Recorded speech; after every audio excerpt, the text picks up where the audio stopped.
ಕಂಬಿ ಹಿಂದೆ ನೋಡೋದಕ್ಕೆ ತುಂಬಾ ಹಿಂಸೆ ಆಯ್ತು ಪಾಪು. ಮಗನ ವಿರುದ್ಧನೇ ಸಾಕ್ಷಿ ಹೇಳೋ ಸಂಕಟ ಯಾವ ತಾಯಿಗೂ ಬೇಡ.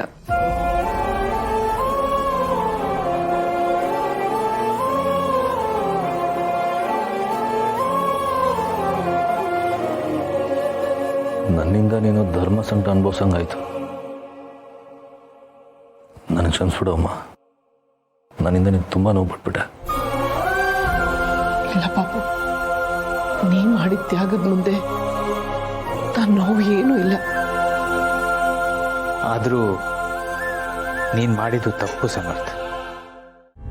ಹೌದು ತುಳಸಿಯವರೇ, ಕಾನೂನಿಗೆ ನಾವೆಲ್ಲರೂ ಗೌರವ ಕೊಡಲೇಬೇಕು. ನಿಧಿ ತಪ್ಪು ಮಾಡಿದ್ರೆ ಅವಳಿಗೆ ಶಿಕ್ಷೆ ಆಗಬೇಕು. ಆದರೆ ನಿಧಿ ತಪ್ಪನ್ನು ತನ್ನ ಮೇಲೆ ಹಾಕ್ಕೊಂಡು ಸಮರ್ಥ ಶಿಕ್ಷೆ ಅನುಭವಿಸೋದು ನ್ಯಾಯ ಅಲ್ಲ. ನಾನು ಮಾಡಿದ್ದು ಕಾನೂನು ಪ್ರಕಾರ ತಪ್ಪೇ ಇರ್ಬೋದು, ಆದರೆ ಒಬ್ಬ ಅಣ್ಣನಾಗಿ ನನ್ನ ಮನಸ್ಸಾಕ್ಷಿಗೆ ನಾನು ಮಾಡಿದ್ದು ಸರಿ ಅಂತ ಅನಿಸಿದೆ. ಕೇಳಿದ್ರ ಮಾಧವ್ ಅವರೇ, ನಿಧಿ ನಮ್ಮನೆ ಮಗಳು. ಅವಳಿಗೆ ಯಾವ ಕಷ್ಟಗಳು ಬರಬಾರ್ದು ಅಂತ ಅವಳು ಕಾವಲಾಗಿ ಇದುವರೆಗೂ 2 ಅಣ್ಣಂದ್ರಿದ್ರು. ಈಗ 3 ಜನ.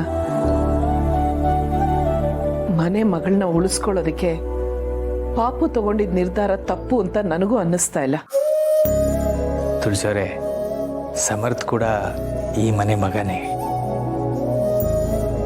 ನಿಧಿ ತಪ್ಪು ಮಾಡಿದಾಳೆ ಅಂತ ಗೊತ್ತಾದಾಗ ನಮಗೆಷ್ಟು ಬೇಜಾರಾಯಿತು. ಸಮರ್ಥನ ಕಂಬಿಯಿಂದ ನೋಡಿ ಅಷ್ಟೇ ಬೇಜಾರಾಯಿತು ನನಗೆ. ತಂಗಿಯನ್ನು ಉಳಿಸ್ಕೊಳ್ಳೋದು ಅಣ್ಣಂದ್ರ ಕರ್ತವ್ಯ ಅಂತ ಹೇಗೆ ಇವನು ಹೇಳ್ತಾ ಇದ್ದಾನೋ, ಹಾಗೆ ಮಕ್ಕಳನ್ನು ಕಾಪಾಡ್ಕೊಳ್ಳೋದು ತಂದೆ ತಾಯಿಯಾಗಿ ನಮ್ಮ ಕರ್ತವ್ಯ ಕೂಡ ಅಲ್ವಾ? ನನಗೆ ನನ್ನ ಮಕ್ಕಳನ್ನು ಯಾವುದೇ ಕಾರಣಕ್ಕೂ ಬಿಟ್ಕೊಡೋದಕ್ಕೆ ಇಷ್ಟ ಇಲ್ಲ. ಅದು ನಿಧಿನೇ ಆಗಿರ್ಬೋದು, ಅವಿ, ಸಮರ್, ಸಂಧ್ಯಾ, ನನಗೆಲ್ಲರೂ ಒಂದೇ. ಈ ಮಕ್ಕಳೆಲ್ಲ ನಮ್ಮ ಎದೆಗೂಡಲ್ಲಿರುವ ಪುಟ್ಟ ಹಕ್ಕಿಗಳು. ಇವರಲ್ಲಿ ಯಾರಿಗೇ ನೋವಾದರೂ ಆ ನೋವು ನೇರವಾಗಿ ಇಲ್ಲಿಗೆ ನಾಟತ್ತೆ.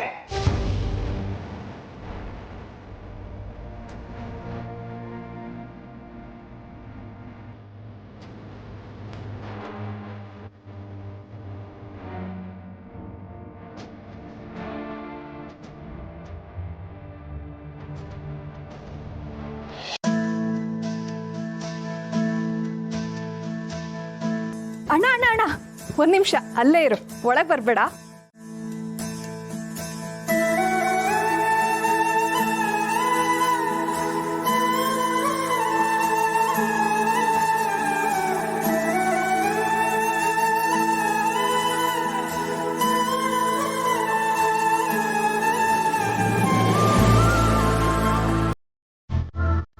ಮಾವ, ಇದನ್ನ ತಗೊಂಡೋಗಿ ಚೆಲ್ಲಿ.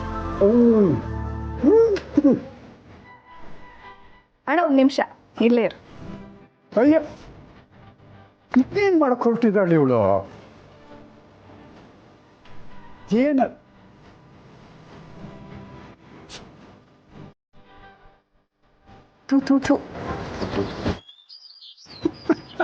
ಜೈಲಿಗೆ ಹೋಗಿ ಬಂದವ್ರಿಗೆ ದೃಷ್ಟಿ ತೆಗೀತಿರೋದನ್ನ ನಾನು ಈ ಮನೆಯಲ್ಲೇ ನೋಡಿದ್ದೆ.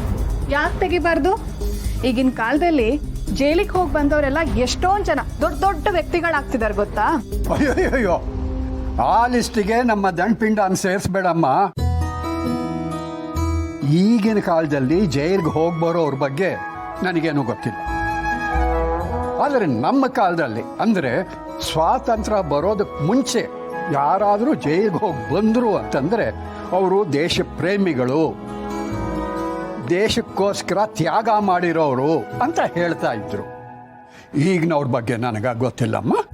ಆದರೆ ನನ್ನ ಮೊಮ್ಮಗ ತನ್ನ ತಂಗಿಗೋಸ್ಕರ ತನ್ನ ಸಂತೋಷನೇ ತ್ಯಾಗ ಮಾಡಿ ಜೈಲಿಗೆ ಹೋಗಿರೋನು. ಈ ಗುಣನೇ ಅವನನ್ನ ಇಷ್ಟು ದೊಡ್ಡ ವ್ಯಕ್ತಿಯನ್ನಾಗಿ ಮಾಡಿರೋದು. ತಾತ, ನಾನೇನಂತ ದೊಡ್ಡ ವ್ಯಕ್ತಿ ಅಲ್ಲ.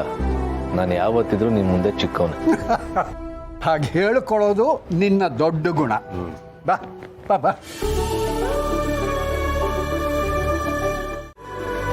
ಬರೋ ಬಾ ಬಾ ಬಾ ಬಾ ಬಾ.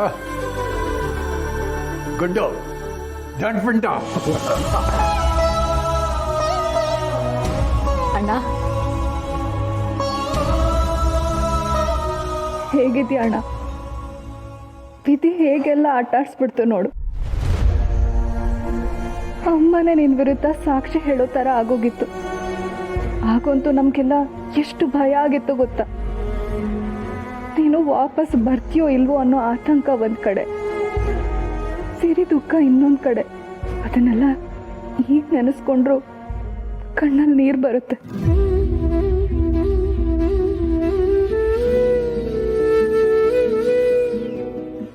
ಇವಳಷ್ಟು ದುಃಖ ಪಡುವಾಗ ನಾನು ಅವಳ ಜೊತೆ ಇರಲಿಲ್ವಲ್ಲ, ಅದ್ರ ಬಗ್ಗೆ ನನಗೆ ತುಂಬ ಬೇಜಾರಿದೆ. ಹೌದು ಸಮರ್ಥ, ನಿನ್ನ ಹೆಂಡತಿ ಕಷ್ಟದಲ್ಲಿರೋವಾಗ ನಿನಗೆ ಅವಳ ಜೊತೆಯಲ್ಲಿ ಇರೋದಕ್ಕಾಗದೆ ನಿನ್ನನ್ನು ನೀನೇ ತ್ಯಾಗ ಮಾಡ್ಕೊಂಡಿದ್ಯಲ್ಲ. ನಿನ್ನ ಆ ಗುಣದ ಬಗ್ಗೆ ನನಗೆ ತುಂಬ ಹೆಮ್ಮೆ ಇದೆ ಕಣೋ. ಹಾಗೆ ನೋಡಿದ್ರೆ ತ್ಯಾಗ ನಿಂದೊಬ್ಬಂದೇ ಅಲ್ಲ ಕಣೋ.